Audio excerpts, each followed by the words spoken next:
Сәлеметсіздер ме? Мен Павлодар ауданы Кеңес негізгі жалпы білім беру мектебінің бастауыш сынып мұғалімі Бауыржан Нұрзат. Бүгін мен 2-ші сынып оқушыларымен жаратылыстану пәні бойынша ғарыш әлемінде тақырыбында ашық сабақ өткіздім. Ғарыш бөлімі 2-ші сабақ. Жалпы сабағымның мақсаты ғарыш әлемін зерттеу.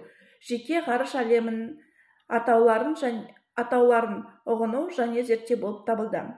Сабақ барысында мен бірінші оқушыларды сабаққа бейімдеп ұйымдастырып алдым.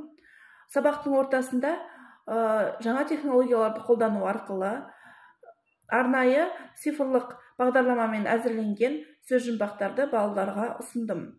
Оларға сөз жұмбақтарды көрсету арқылы үйден дайындап оларға шығарып алып келген қағаздарды тараттым.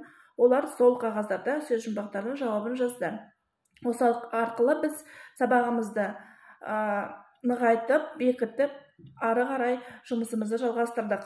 Ал сабағымыздың соңына келетін болсақ, біз сабақтың соңында балалармен ашық микрофон әдісі арқылы олардың бүгінгі сабаққа деген ойын, сабақ қалай өтті, сабақта нелер түсінікті болды деген сияқты сұрақтарға жауап алдым. Жалпы сабағым бойынша қорытындылай өтсем, сабағым өз мақсатына жетті. Сабағымда балалар жаңа технологияларға өздерінің қызығушылықтарын танытты, және де оларға сабақ өте ұнады.